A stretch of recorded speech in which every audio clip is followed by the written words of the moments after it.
Hai semuanya, perkenalkan nama saya Alicia dari kelas 10 KL2. Kali ini saya akan menyampaikan sebuah presentasi tentang salah satu fenomena alam, yaitu gempa bumi. Pengertian dari gempa bumi.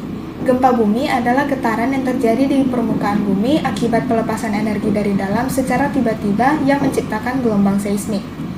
Jenis-jenis gempa bumi yang pertama adalah gempa bumi vulkanik. Gempa bumi vulkanik adalah sebuah gempa yang terjadi karena adanya aktivitas magma pada gunung api. Yang kedua, gempa tektonik. Gempa ini terjadi karena adanya pergeseran lempeng bumi akibat energi di zona penunjaman terlepas, dan biasanya kekuatan dari gempa tektonik ini lebih kuat dibanding gempa vulkanik. Yang ketiga, ada gempa runtuhan atau terban. Gempa runtuhan atau terban terjadi karena adanya longsor pada tanah, runtuhnya gua, dan lain sebagainya.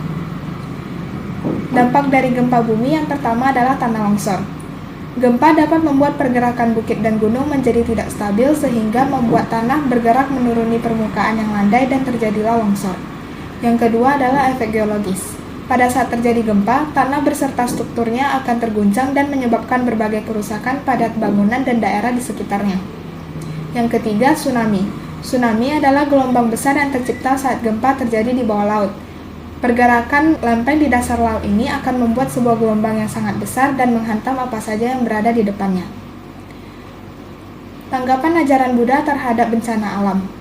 Menurut agama Buddha, segala sesuatu yang terjadi di alam semesta ini didasarkan pada suatu hukum, yaitu hukum sebab akibat dan kondisi yang saling berkaitan. Artinya, suatu peristiwa yang terjadi di alam semesta ini bukan karena suatu pribadi dari Yang Maha Kuasa, melainkan karena sudah terpenuhinya syarat-syarat atau hukum yang dibutuhkan.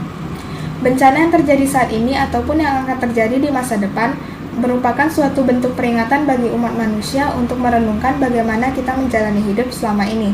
Apakah kita lebih banyak berbuat kebajikan atau malah kita lebih banyak berbuat keburukan?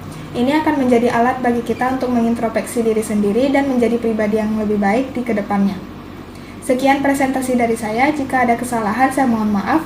Terima kasih atas perhatiannya, sampai jumpa.